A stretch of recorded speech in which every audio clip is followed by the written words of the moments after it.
بسم الله الرحمن الرحيم قل يا أيها الكافرون لا أعبد ما تعبدون ولا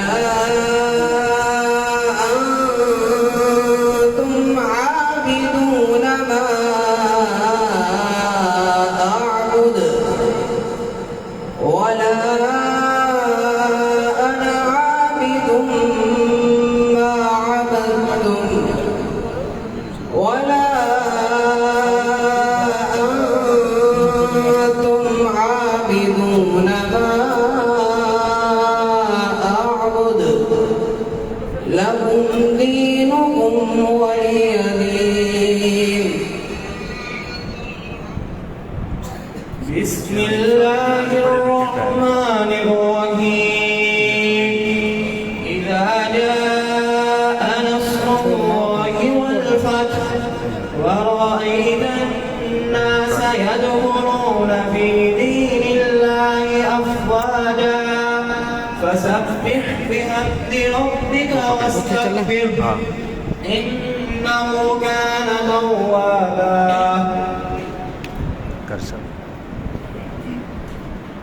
بسم الله الرحمن الرحيم تبت يدا أبي لهب وتب ما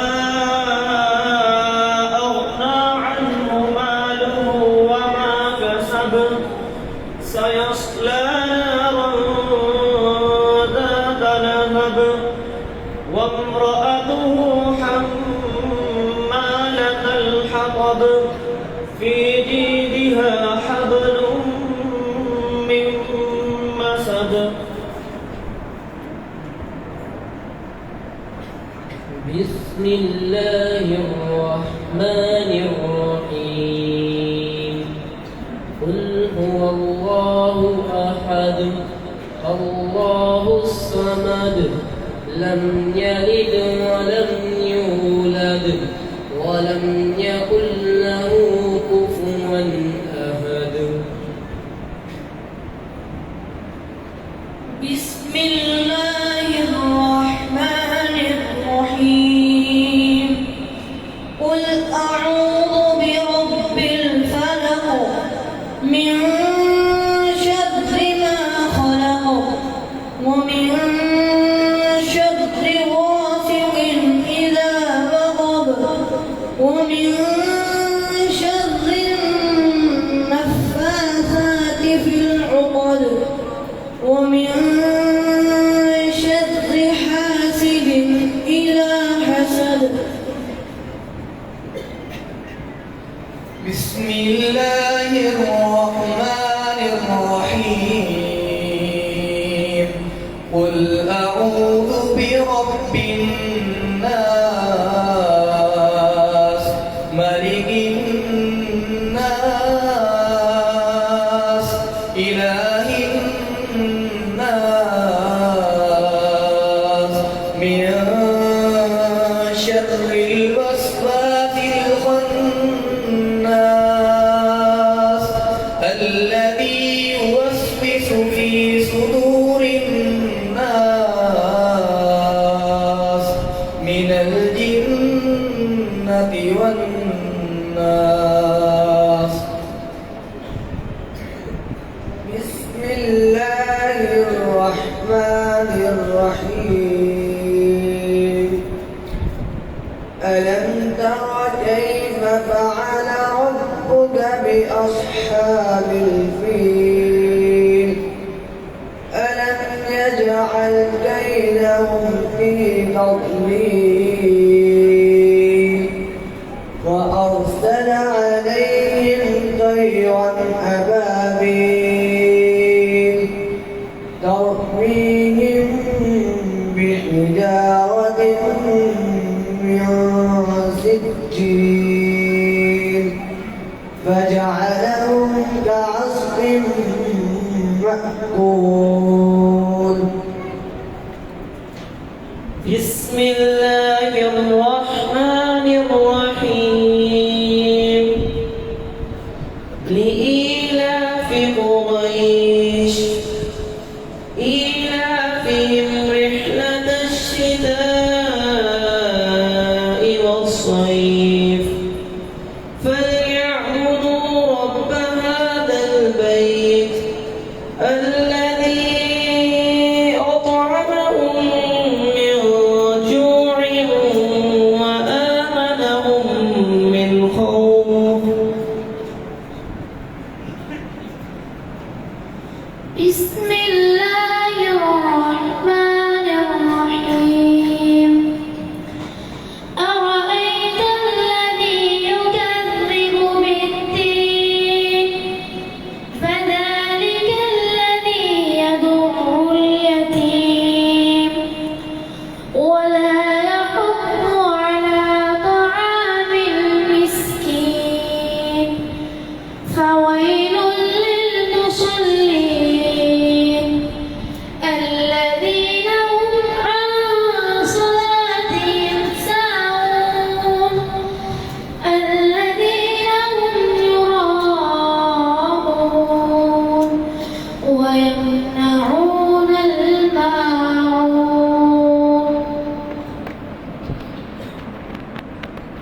بسم الله الرحمن الرحيم إنا أعطيناك الكوثر فصل لربك وانحر إن شانئك هو الأبتر.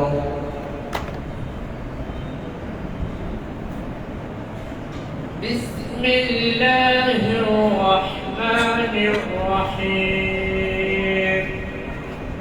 قل يا أيها الكافرون لا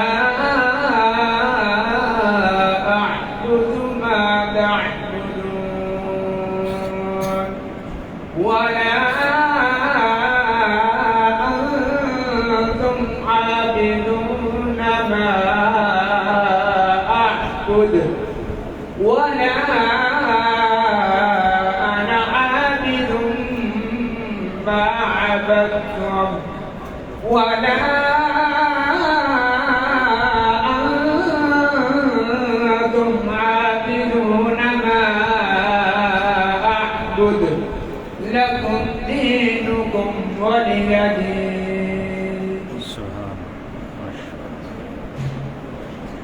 بسم الله الرحمن الرحيم إذا جاء نصر الله والفتح ورأيت الناس يدخلون في دين الله أفواجا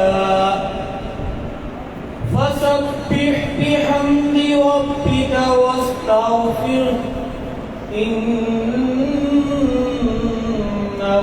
كان توابا.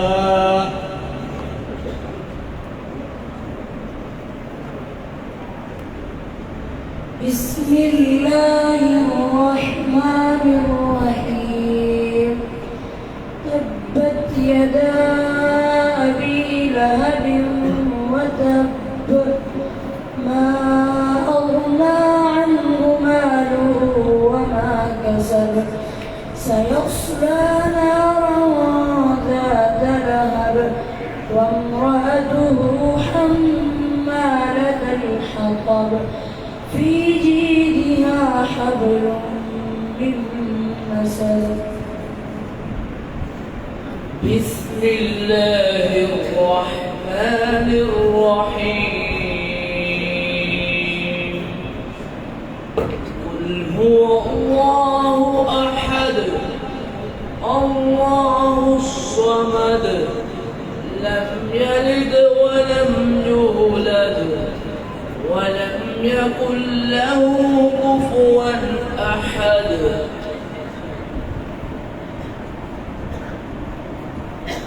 بسم الله الرحمن الرحيم.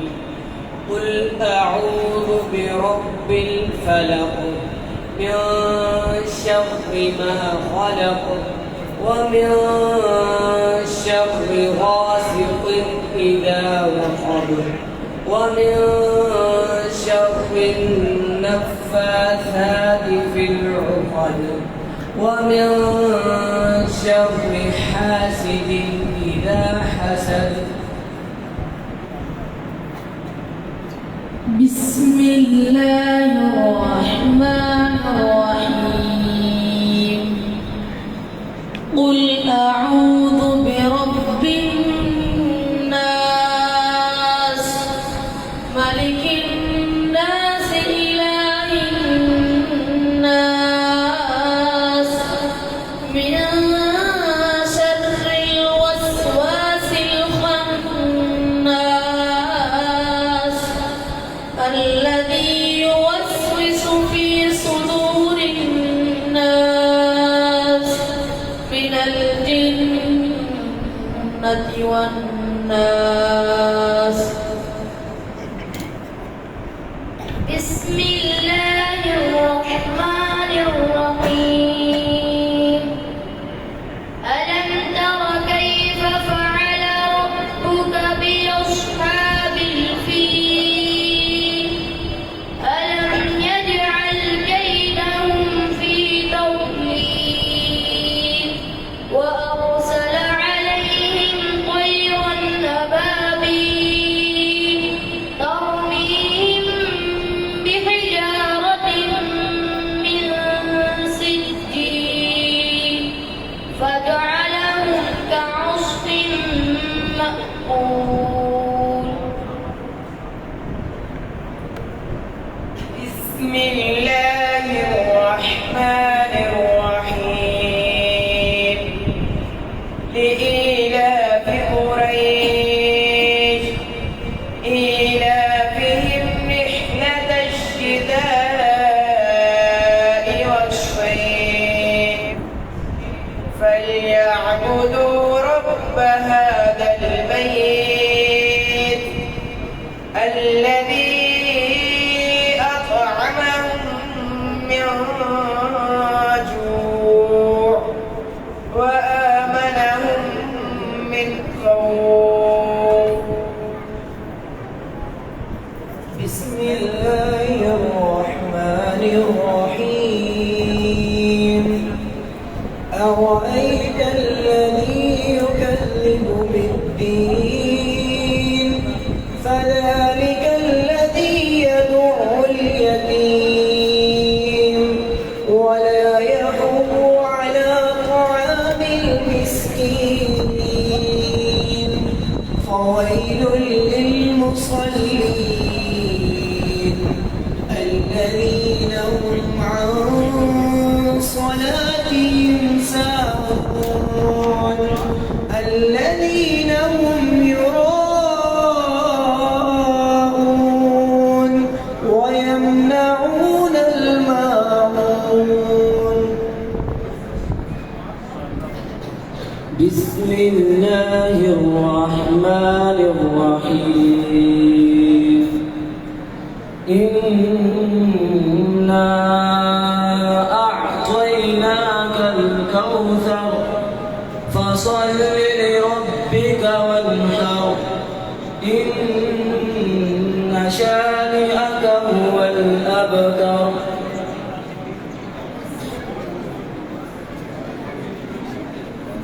بسم الله الرحمن الرحيم. قل يا أيها الكافرون لا أعبد ما تعبدون ولا أنتم عابدون ما أعبد ولا أنا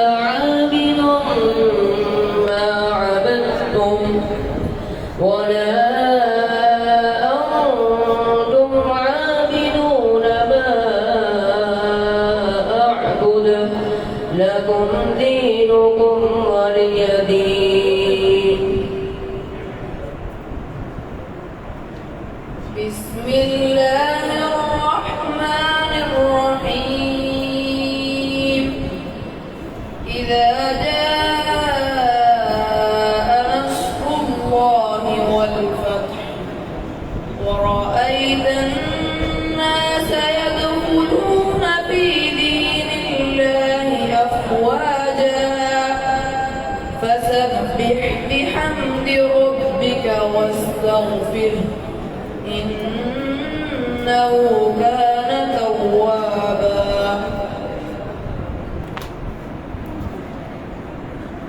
بسم الله الرحمن الرحيم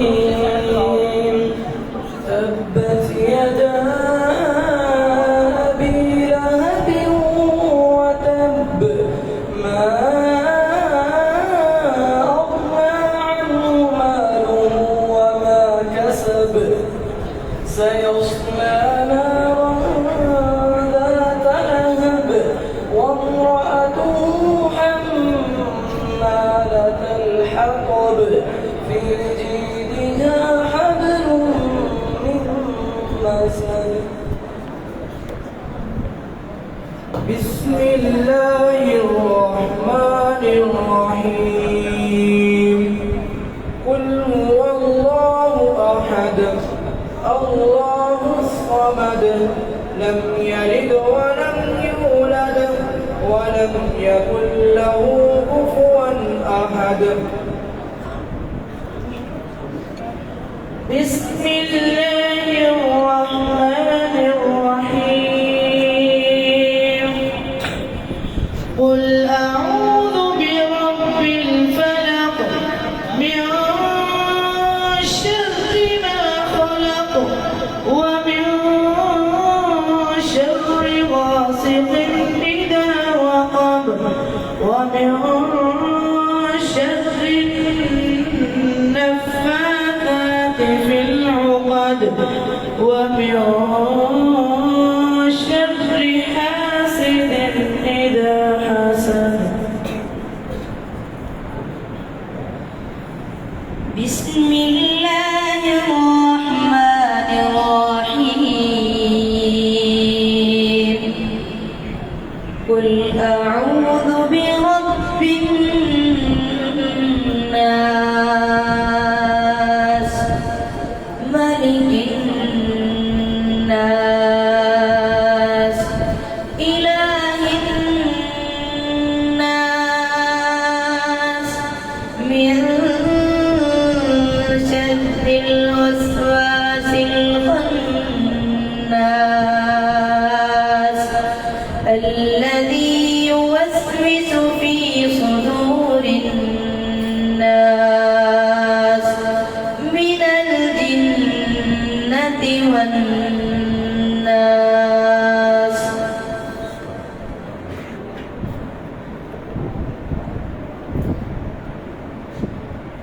بسم الله الرحمن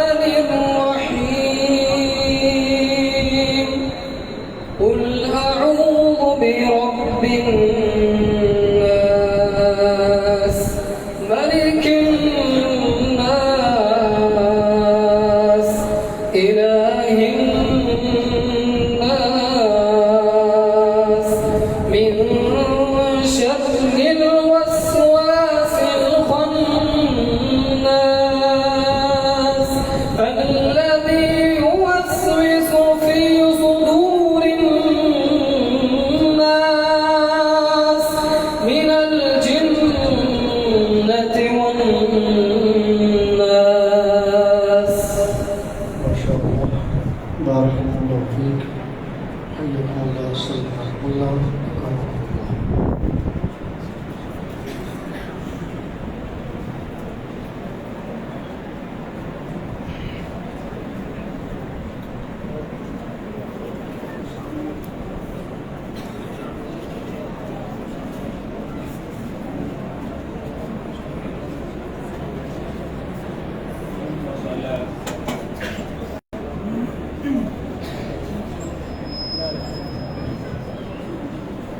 ماشاءاللہ اہلا وسہلا مرحبا برائے مولانا عبداللہ مجاہد صاحب، مولانا اکرم شہزاد صاحب اور ماشاءاللہ مولانا یحییٰ فرید صاحب، مولانا استاد شاکر صاحب اور بڑے ہی پیارے بھائی کرمانی ویلفیئر دے بھائی غلام رسول سندھو صاحب ماشاءاللہ، اور اسی طرح بھائی مختار صاحب،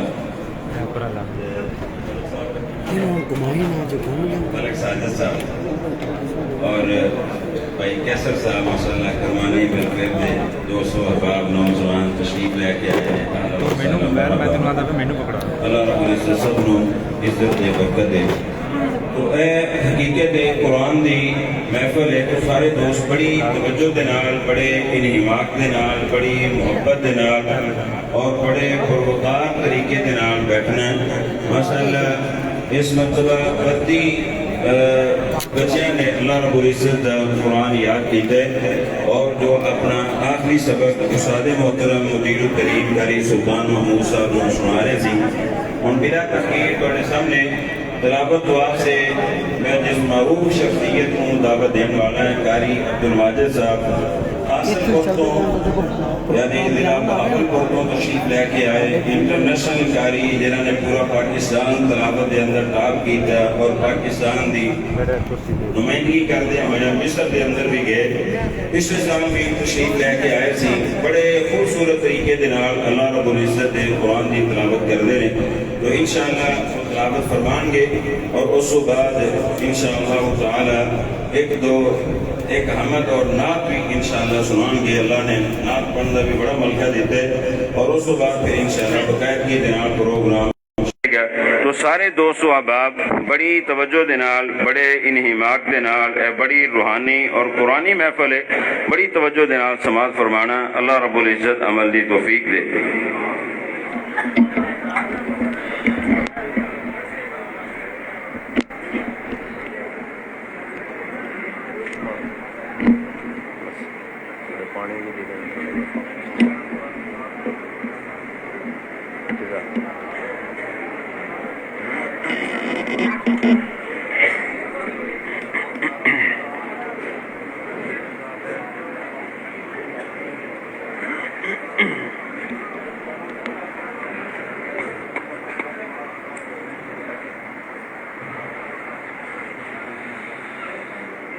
أعوذ بالله من الشيطان الرجيم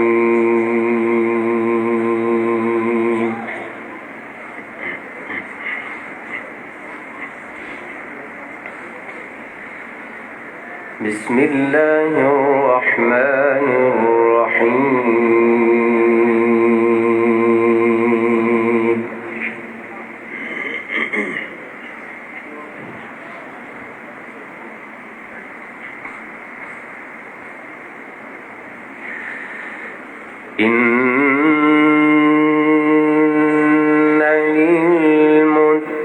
للمتقين مفازا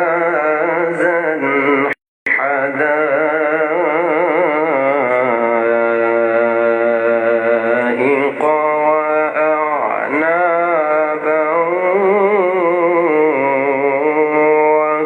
وكواعب أترابا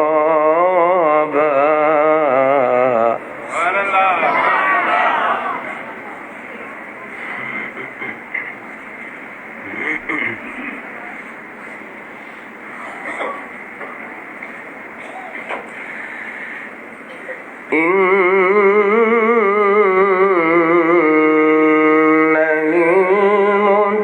للمتقين مفازا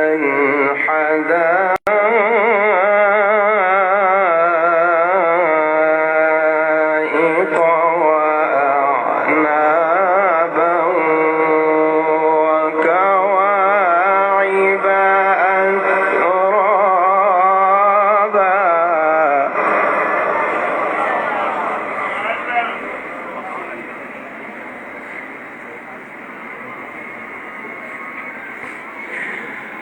وكواعب أترابا وكأسا دهاقا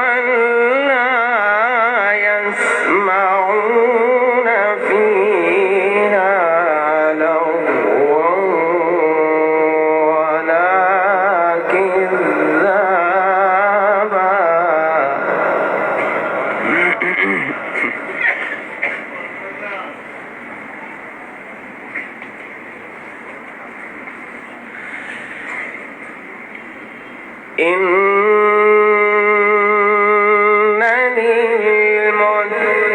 للمتقين مفازا حدائق وأعنابا وكواعب أترابا وكأسا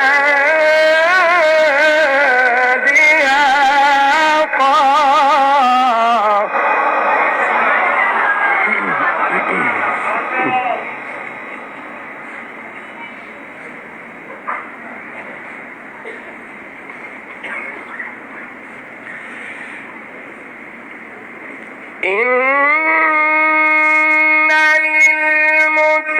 للمتقين مفازا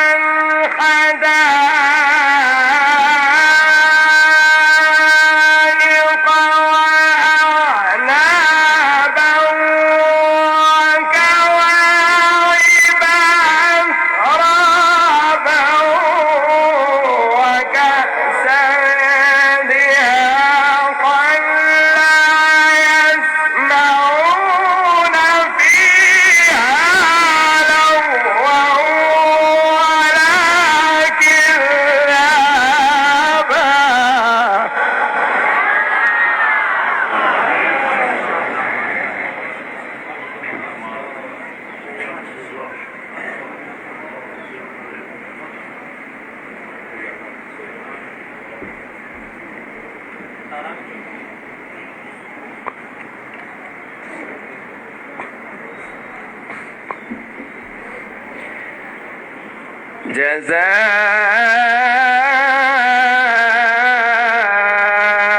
جزاء من ربك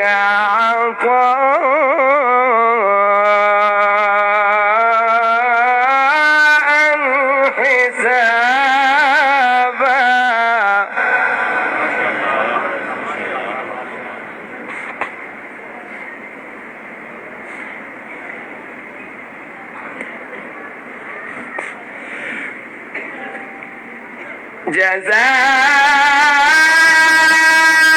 جزاء من ربك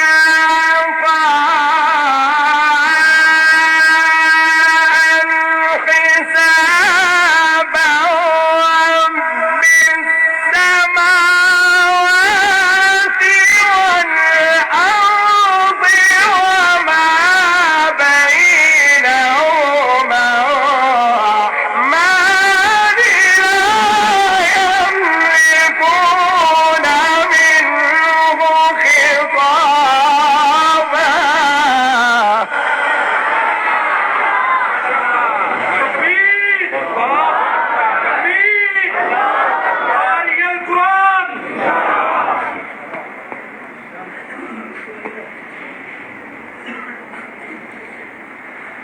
رب السماوات والأرض وما بينهما الرحمن لا يملكون منه خطابا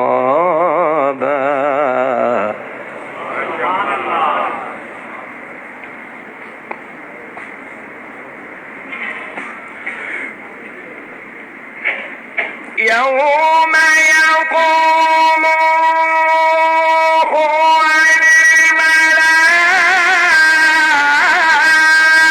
والملائكة صفا لا يتكلمون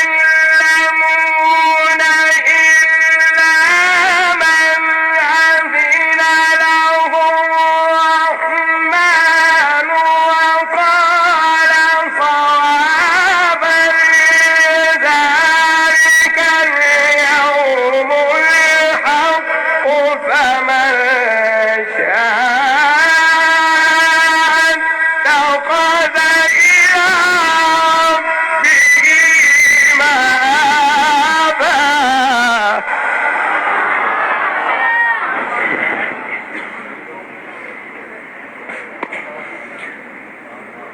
ذلك اليوم الحق فمن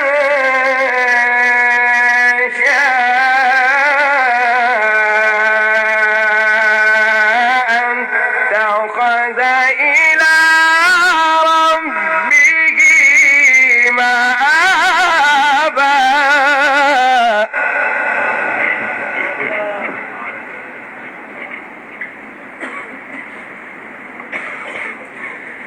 إنا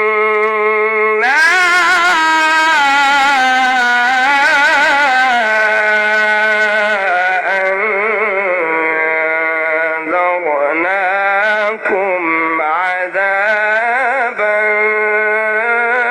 قريبا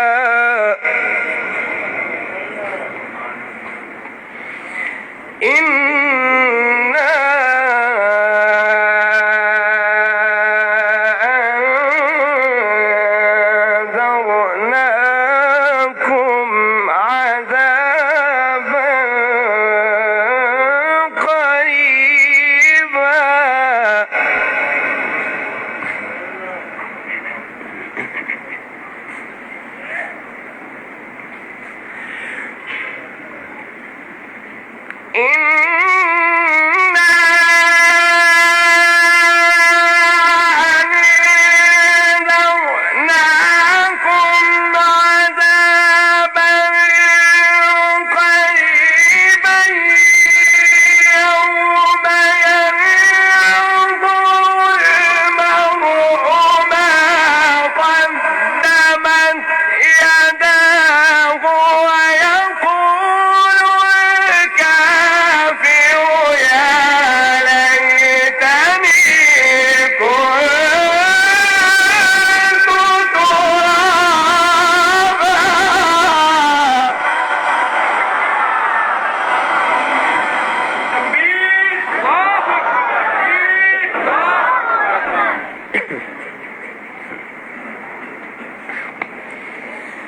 يوم ينظر المرء ما قدمت يداه ويقول الكافر يا ليتني كنت ترابا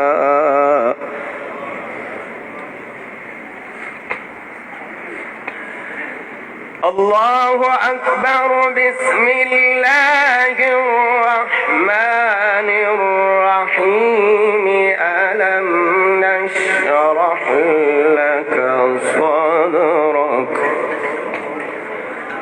ووضعنا عنك وزرك الذي أنقض ظهرك ورفعنا لك ذكرك فإن مع العسر يسرا إن مع العسر يسرا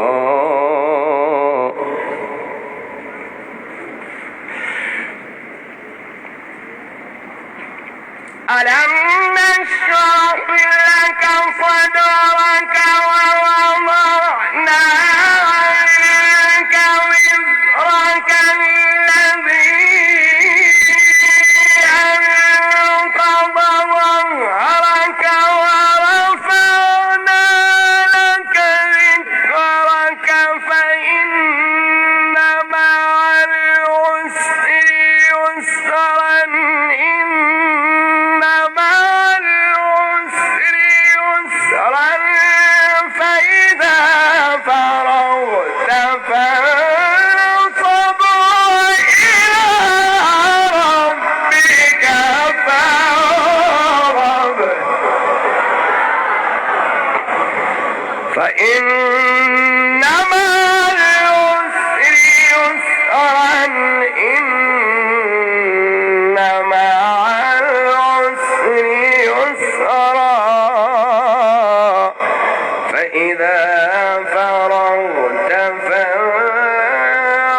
السلام علیکم ورحمۃ اللہ وبرکاتہ.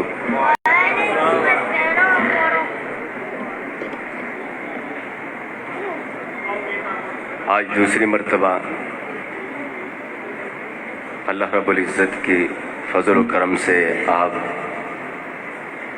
حضرات کی زیارت کا موقع نصیب ہوا. دعا ہے کہ خالق کائنات اس ادارے کو دن دگنی رات چگنی ترقی نصیب فرمائے. بلند آواز سے آمین کہہ دیجیے. اور خاص طور پر ہمارے انتہائی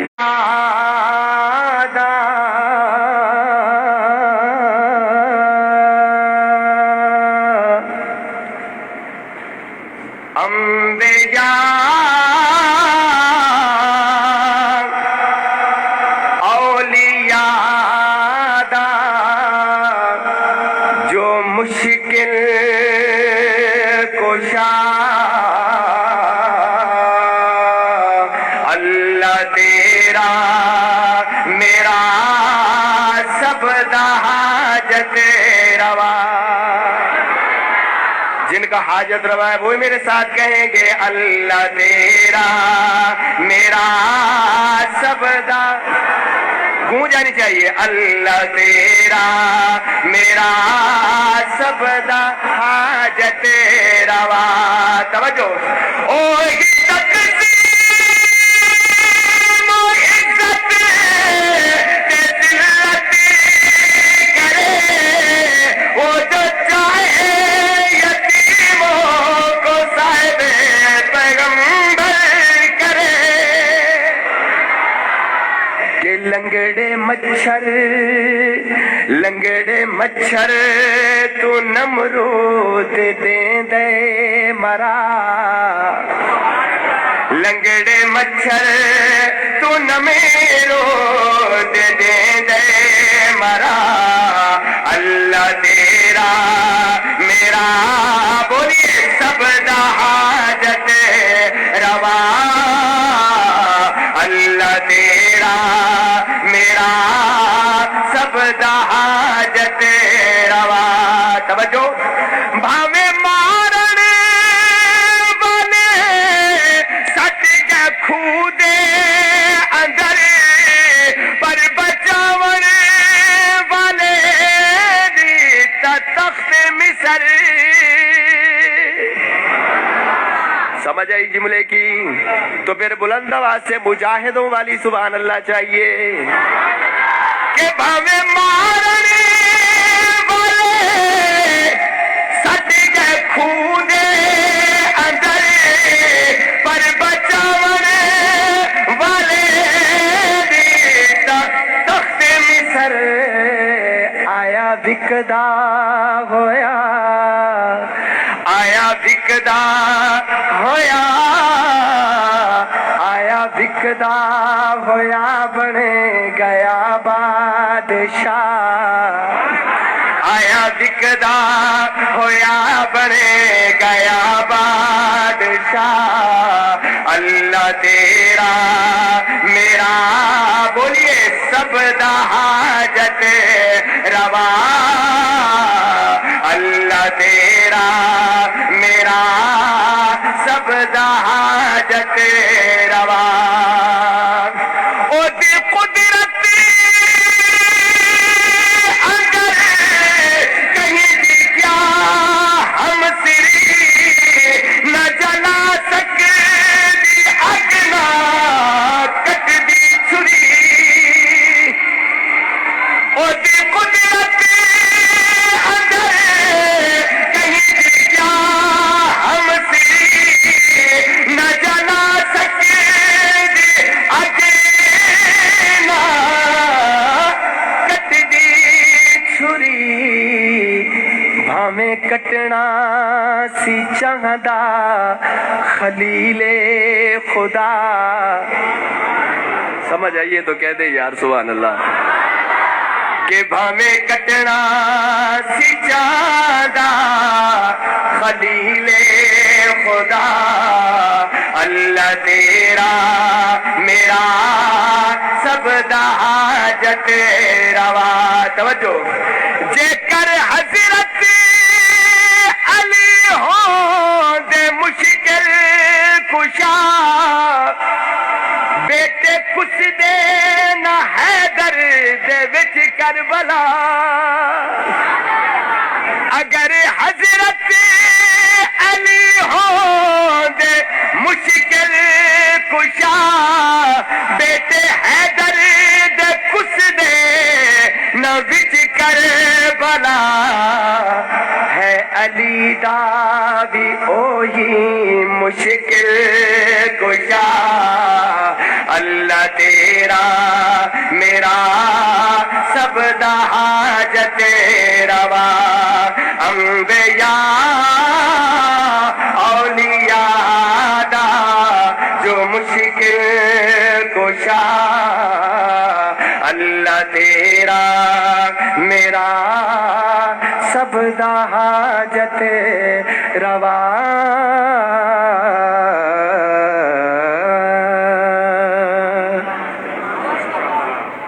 ماشاءاللہ جاگ رہے ہیں آپ سبھی حضرات. اللہ آپ کا سننا قبول فرمائے.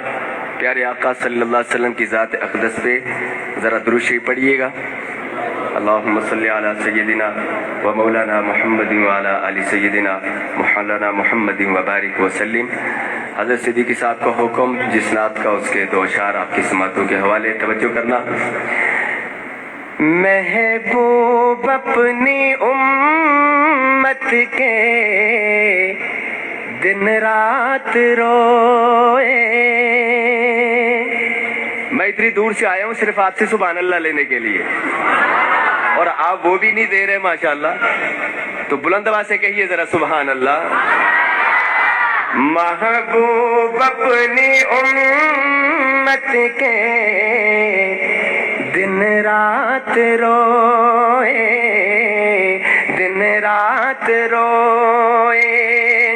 ساتھ ان کے اصحاب نہ سکھ چین سوئے. محبوب اپنی امت کے دن رات روئے دن رات روئے. نبی کی دعا ہے کرم کر الہی محشر میں امت کو نہ ہو رسوائی. رو رو کے سجدوں میں رو رو کے سجدوں میں آنسو بروئے. محبوب اپنی امت کے دن رات روئے. توجہ پیغام اپنے رب کا لوگوں کو سنایا. آپ بھی سنائیں گے پیغام. بلند آواز سے کہو انشاءاللہ. فلسطین تک پیغام سنائیں گے کہو انشاءاللہ. اور بلند آواز سے کہیے کہ پیغام اپنے رب کا پیغام اپنے رب کا لوگوں کو سنایا. جسم اپنا پتیروں سے زخمی کرایا. نازک اس گھڑی میں نازک اس گھڑی میں نہ پریشان ہوئے. محبوب اپنی امت کے دن رات روئے دن رات روئے. ساتھ ان کے اصحاب نہ سکھ چین سوئے. محبوب اپنی امت کے دن رات روئے.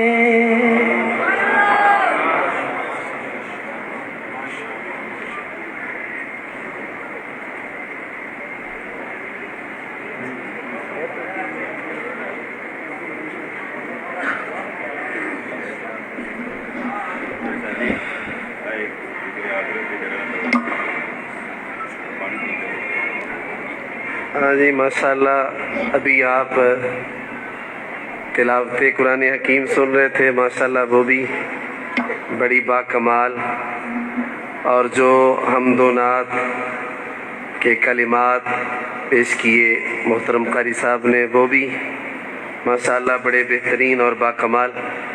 تو ابھی محترم قاری عمر فاروق صدیقی صاحب فرما رہے ہیں کہ ہمارے معزز مہمان فکر آخرت کے حوالے سے 2 اشعار آپ کے سماعتوں کے حوالے کرتے ہیں۔ تو محترم قاری صاحب تشریف لائیں اور فکر آخرت کے حوالے سے 2 اشعار پیش فرمائیں۔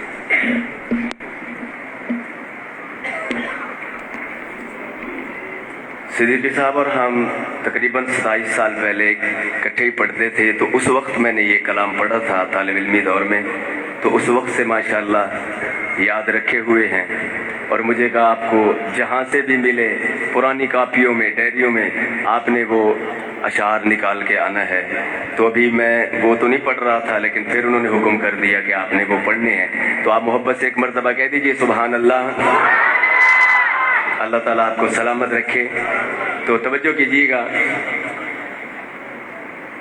اس دنیا نو چھڈ جاوے گا، اتھے مڑ کے نہیں آنا سجنا، اس دنیا نو چھڈ جاوے گا،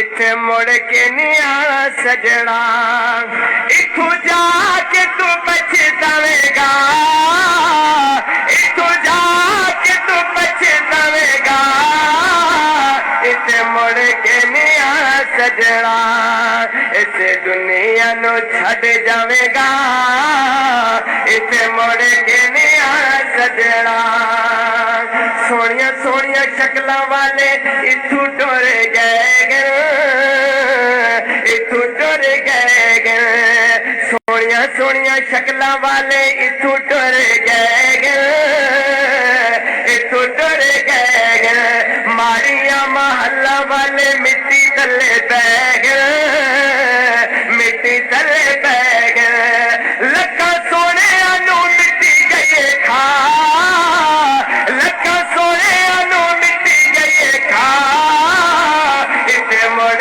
کے نہیں آنا سجنا، اس دنیا نو چھڈ جاوے گا، اتنے مڑ کے نہیں آنا سجنا، ہر ویلے سانو یاد قبر کریں دیئے، قبر کریں دیئے، نیک ونجے پھلاں دیو سیج بن ویندی ہے، سیج بن ویندی ہے، نیک ونجے پھلاں دیو سیج بن ویندی ہے، سیج بن ویندی ہے، ہن وقت ہی نیکیاں کما،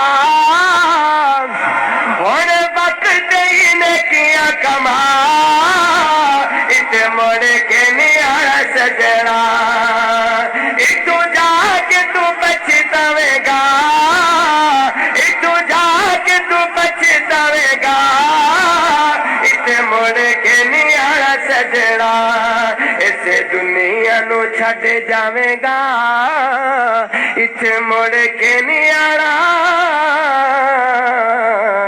سجنا۔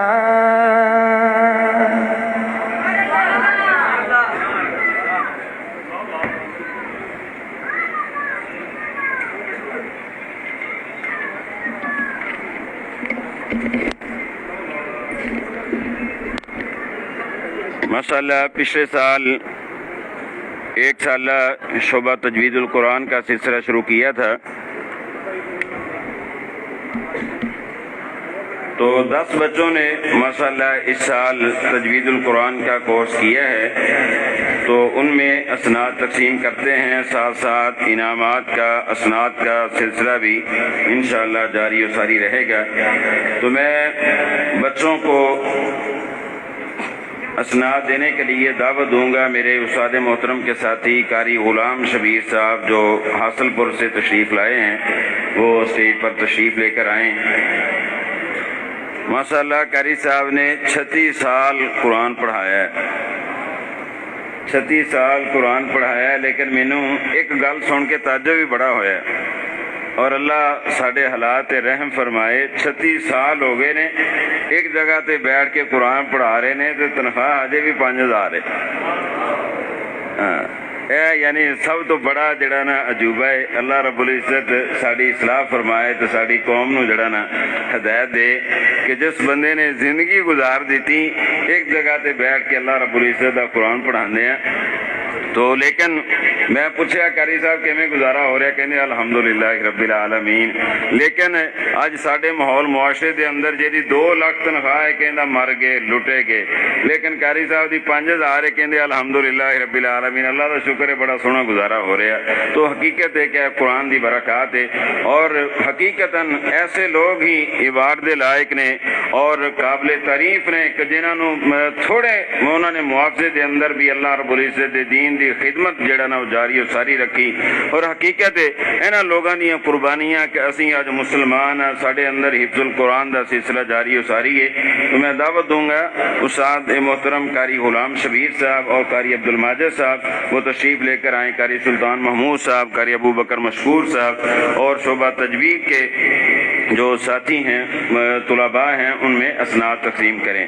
تو سب سے پہلے تشریف لاتے ہیں قاری لقمان امجد صاحب.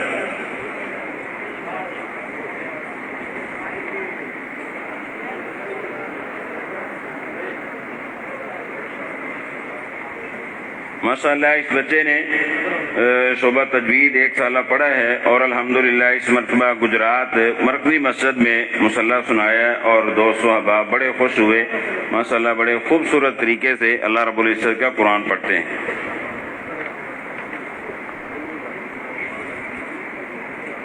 دوسرے ساتھی تشریف لاتے ہیں قاری مطیع الرحمن مکی صاحب بن عبد اللطیف زرگر. وہ تشریف لائیں اور اپنی سند حاصل کریں.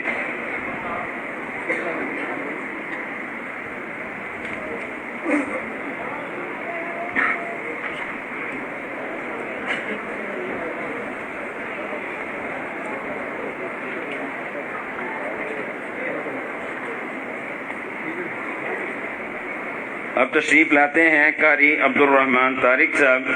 ماشاءاللہ اس بچے نے پچھلے دنوں میں الرحمہ انسٹیٹیوٹ میں ہوا ہے جس میں 250-300 بچے شامل تھے, اور اس نے ماشاءاللہ پہلی پوزیشن انٹری ٹیسٹ میں حاصل کی ہے. اور الحمدللہ الرحمہ انسٹیٹیوٹ میں تقریباً 300 بچے انٹری ٹیسٹ میں شامل تھے. ہمارے 9 بچے گئے تھے اور الحمدللہ 9 ہی کامیاب ہوئے ہیں اور الحمدللہ ان کو داخلہ ملا ہے. اب اگلے ساتھی تشریف لاتے ہیں قاری عبداللہ خان بن ماسٹر محمد خان صاحب. وہ تشریف لائیں اور اپنی سند حاصل کریں.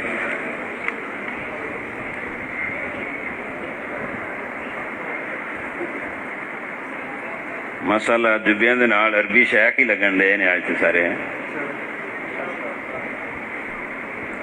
ماشاءاللہ اب تشریف لاتے ہیں قاری عبداللہ ریاض صاحب بن محمد ریاض بجلی گھر.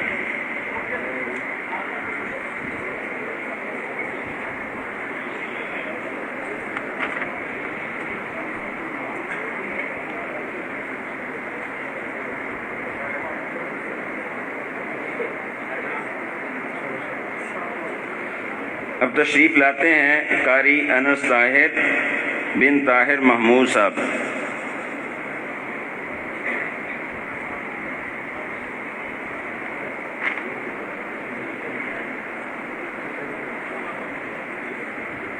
قاری صاحب سارے بچے نے ماشاءاللہ ایک دن دے اندر اپنے استاد نو بغیر غلطی تو قرآن سنایا. ہن ماشاءاللہ تجوید دے اندر بھی انہوں نے 3 دن دے اندر حضر دے اندر جڑا نا اپنے استاد نو بغیر غلطی تو قرآن سنایا. اب تشریف لاتے ہیں قاری اسامہ حسین بن محمد حسین. وہ تشریف لائیں اور اپنی سند حاصل کریں.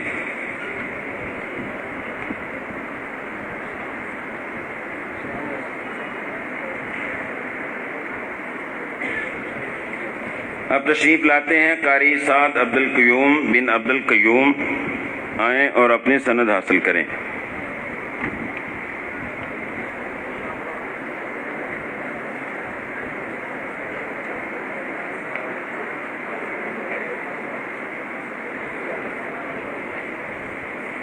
اب تشریف لاتے ہیں قاری اسامہ عبد المتین صاحب بن قاری عبد المتین اصغر رحمۃ اللہ علیہ۔ قاری عبد المتین اصغر صاحب شاید آپ نے دیکھا ہو، بیگم کوٹ میں 2-3 سال قبل شان صحابہ کے موضوع پر کانفرنس تھی اور وہ یہ آیات پڑھ رہے تھے، لہم مغفرۃ و اجر عظیم، شان صحابہ کے حوالہ سے، اور تلاوت کے دوران ہی اسٹیج پر ان کو موت آ گئی تھی، اور یہ ان کے فرزند ارجمند ہے کہ جن کا باپ قرآن پڑھتا ہوا اللہ رب العزت کو پیارا ہوا، اور بڑے لوگوں نے ان کی موت پر رشک کیا۔ اللہ قاری صاحب کے درجات بلند فرمائے اور اللہ ان کو اپنے والد کے لیے بہترین صدقہ جاریہ بنائے۔ اب تشریف لاتے ہیں قاری علی حسن وکیل بن وکیل حسن کوٹدار سے، اور جنہوں نے ماشاءاللہ مکمل قرآن بھی ایک دن میں سنایا ہے اور تجوید بھی پڑھی ہے۔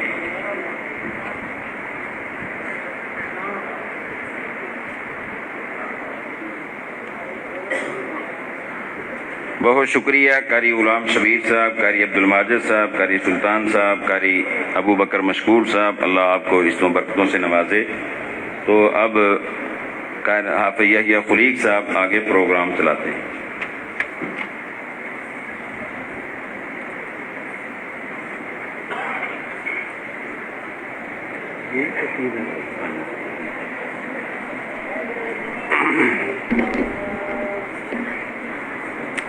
ماشاءاللہ تبارک اللہ۔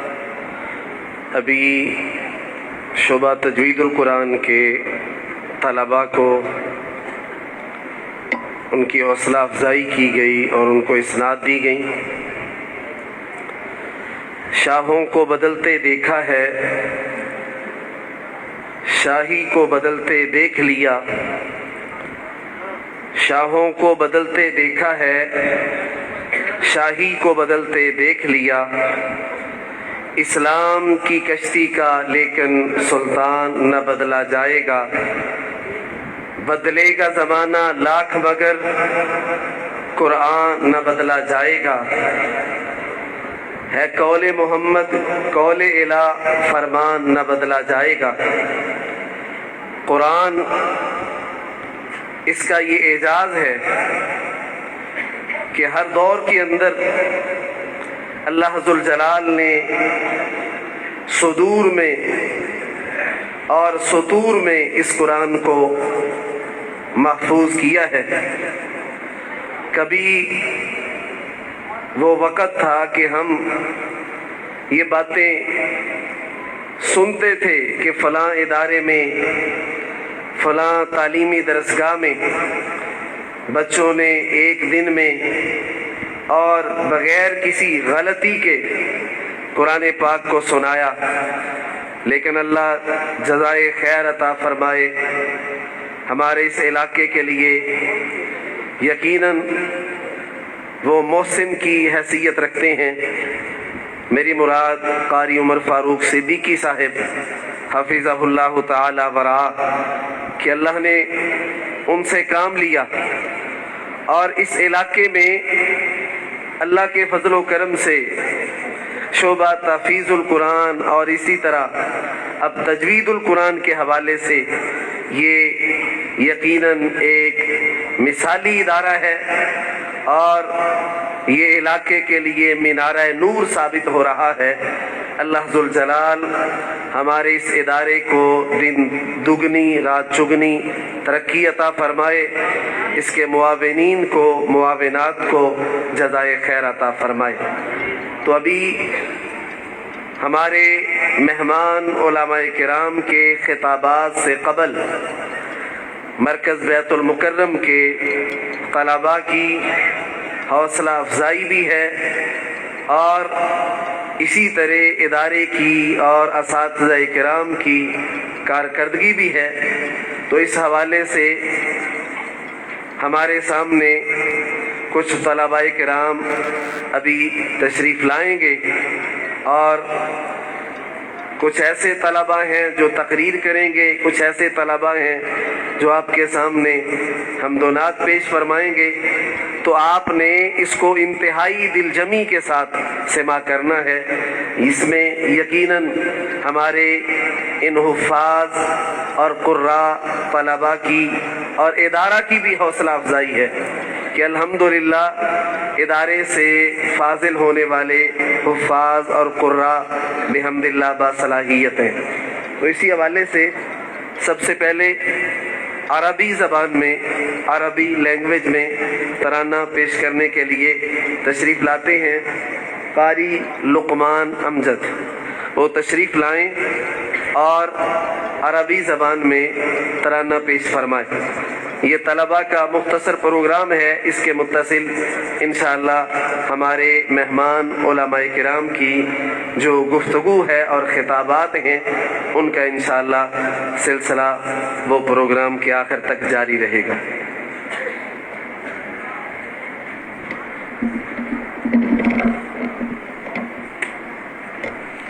अस्सलामु अलैकुम व रहमतुल्लाहि व बरकातुहू।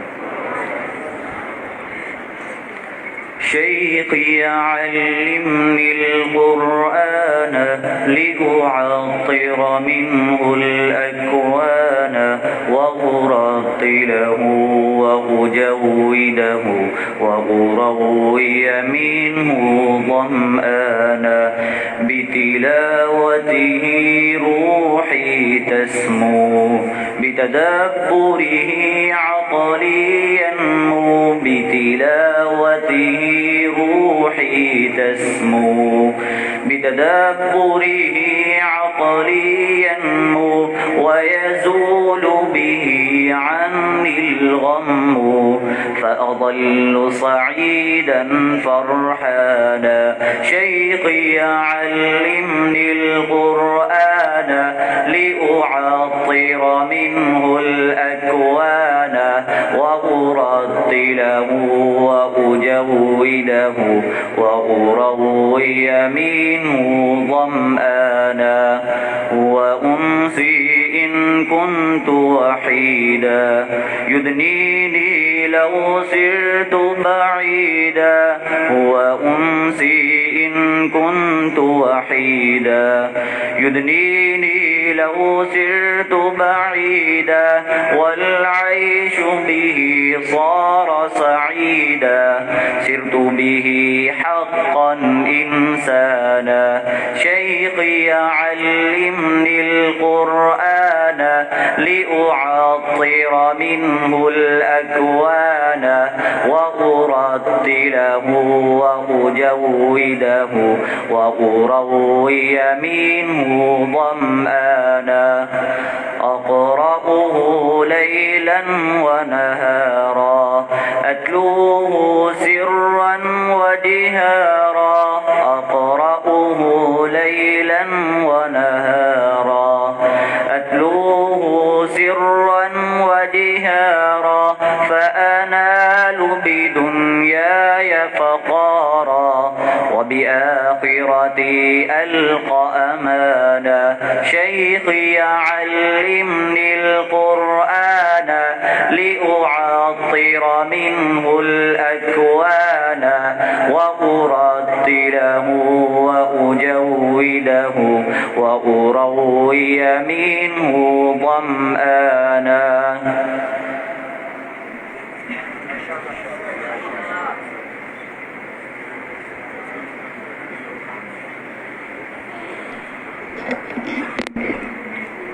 हमारे ये तालिब इल्म अपने उस्ताद मोहतरम को खराज तहसीन पेश फरमा रहे थे कि उन्होंने मुझे मुजव्वद कुरान पाक पढ़ना जो है वो सिखाया। अभी अरबी ज़बान में तकरीर के लिए तशरीफ़ लाते हैं हाफिज़ अहसन सखावत। तशरीफ़ लाएं और अरबी में आपके सामने अपनी तकरीर पेश फरमाएं।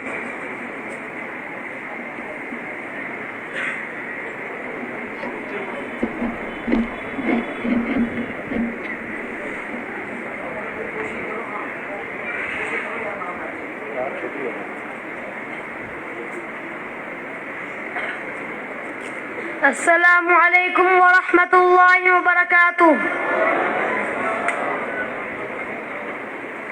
अल्हम्दुलिल्लाहिल्लज़ी नज़्ज़लल फ़ुरक़ान अला अब्दिही लियकून लिलआलमीन नज़ीरा वस्सलातु वस्सलामु अला नबिय्यिना मुहम्मदिन सल्लल्लाहु अलैहि वसल्लम हादियन व बशीरा। अम्मा बाद, अय्युहल इख्वतुल मुस्लिमून, इन्नल कुरआनल करीम यहदी अत्बाअहु लिल हक़्क़ि व यअती शफ़ीअन लिअस्हाबिही यौमल क़ियामह व अत्बाअु मनहजिही व सलूक तरीक़िही सबबुल लिस्सआदति फ़िद दुनिया वल आखिरह। वल मुस्लिमु यर्तक़ी बिल कुरआन मनाज़िलल जनान फमाज़िलतुहु फ़िल जन्नह बिक़दरि मा क़रअ व रत्तल फ़िद दुनिया मिनल कुरआनिल करीम।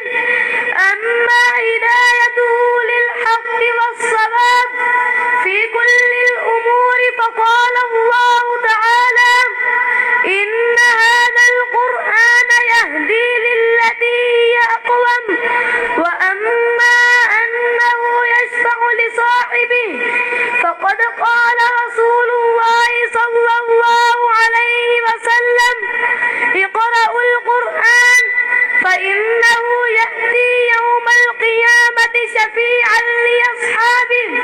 अय्युहल इख़वतुल किराम, व मिन फ़ज़ाइल क़िराअतिल कुरआन अन्न क़ारिअहु बिकुल्लि हर्फ़िन यक़रअुहु अश्र हसनातिन। क़ाल रसूलुल्लाहि सल्लल्लाहु अलैहि वसल्लम मन क़रअ हर्फ़न मिन किताबिही बिही हसनतुन वल हसनह बिअश्रि अम्सालिहा। ला अक़ूलु अलिफ लाम मीम हर्फ़ुन वलाकिन अलिफ़ुन हर्फ़ुन व लामुन हर्फ़ुन व मीमुन हर्फ़ुन। रवाहु तिर्मिज़ी। इख़वती फ़िल्लाह, क़ारिउल कुरआन यतवक़्क़ा क़िममन नईम यौमल क़ियामह। फ़अन अब्दिल्लाहि बिन उमर रज़ियल्लाहु अन्हु अनिन नबी सल्लल्लाहु अलैहि वसल्लम क़ाल युक़ालु लिसाहिबिल कुरआन इक़रा वर्तक़िब वरत्तिल कमा कुन्त तुरत्तिल फ़िद दुनिया फ़इन्न माज़िलतक इंद आखिर आयतिन तक़रअु बिहा। रवाहु तिर्मिज़ी। व सदक़ रसूलुल्लाहि सल्लल्लाहु अलैहि वसल्लम क़ाल इन्नल्लाह यरफ़अु बिहाज़ल किताब अक़वामन व यज़अु बिही आख़रीन। रवाहु मुस्लिम। या इबादल्लाह, अतअलमून मन हुम ख़ियारु हाज़िहिल उम्मह? इस्मअू इलल हदीसिल्लज़ी रवाहुल बुख़ारी अन उस्मान रज़ियल्लाहु अन्हु अनिन नबी सल्लल्लाहु अलैहि वसल्लम क़ाल ख़ैरुकुम मन तअल्लमल कुरआन व अल्लमह। फ़अलल मुस्लिमि अन यतअल्लमल कुरआन हत्ता युस्बिह माहिरन फ़ी क़िराअतिही व हिफ़्ज़िही। अन आइशा रज़ियल्लाहु अन्हा क़ालत क़ाल रसूलुल्लाहि सल्लल्लाहु अलैहि वसल्लम अल माहिर बिल कुरआन मअस सफ़रतिल किरामिल बररा। मुत्तफ़क़ुन अलैहि। अक़ूलु क़ौली हाज़ा व अस्तग़फ़िरुल्लाह ली व लकुम।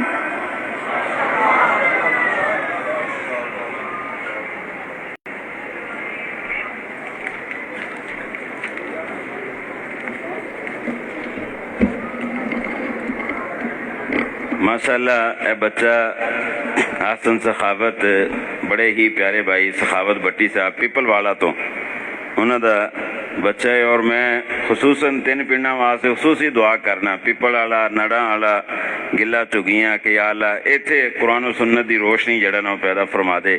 تو انشاءاللہ وہ دن دور نہیں کہ جس وقت یہی بچے قرآن نو پڑھن والے سمجھن والے جا کے انشاءاللہ جہالت اور طریقیاں ختم ہون گیاں اور اللہ رب العزت دی مخلوق اللہ دے دین دی طرف قرآن دی طرف حدیث دی طرف آئے گی.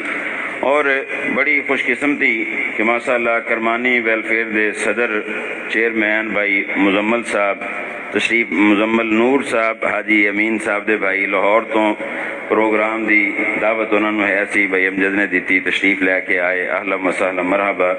تو میں ساتھیوں نو دعوت دواں گا. ساڈا الحمدللہ پرائمری پاس اسی بچہ لینے 3 سال دے اندر انہوں حفظ بھی کروانے نال مڈل بھی کروانے. تو سکول دا جڑا رزلٹ ہے اس صفحہ دا جڑے بچیاں دی پوزیشناں نے انہوں نے انشاءاللہ انعامات دینے. تو میں انعامات دین واسطے دعوت دواں گا بھائی غلام رسول سندھو صاحب ملک ساجد صاحب اور بھائی وقار صاحب بھائی مزمل صاحب تشریف لے کے آؤ.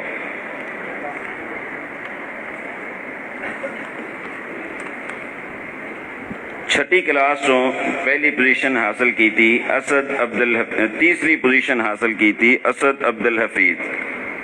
اسد عبدالحفیظ آئیں اور اپنا انعام حاصل کریں.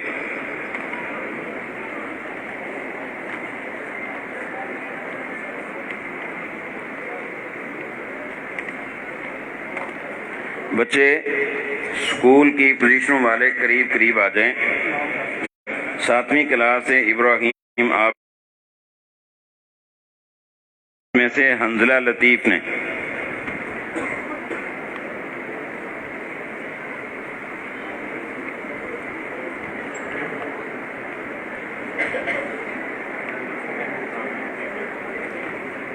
اور پہلی فصل کی چھٹی کلاس میں احمد حسن نے. یہ سر زین صاحب کا بیٹا ہے. سر زین صاحب بیمار ہیں. دعا کریں اللہ رب العزت ان کو شفاء کاملہ عاجلہ عطا فرمائے.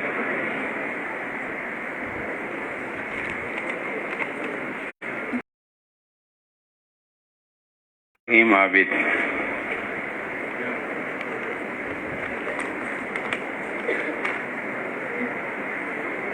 دوسری پوزیشن حاصل کی سمامہ ندیم نے.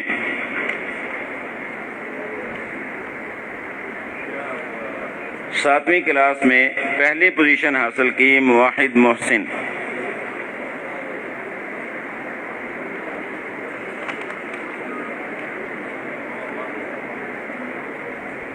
آٹھویں کلاس میں تیسری پوزیشن حاصل کی سعد امجد نے.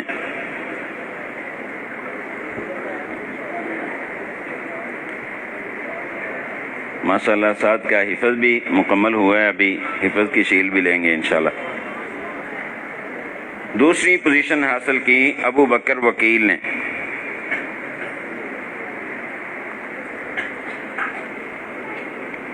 ابو بکر وکیل جی. اور پہلی پوزیشن حاصل کی منیب جوید نے.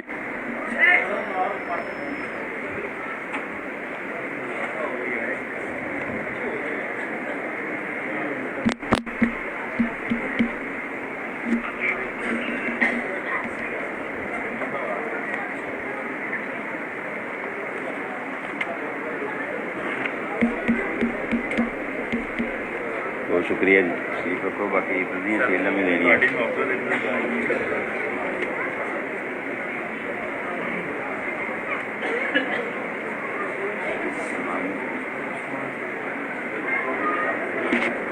اب خطاب کے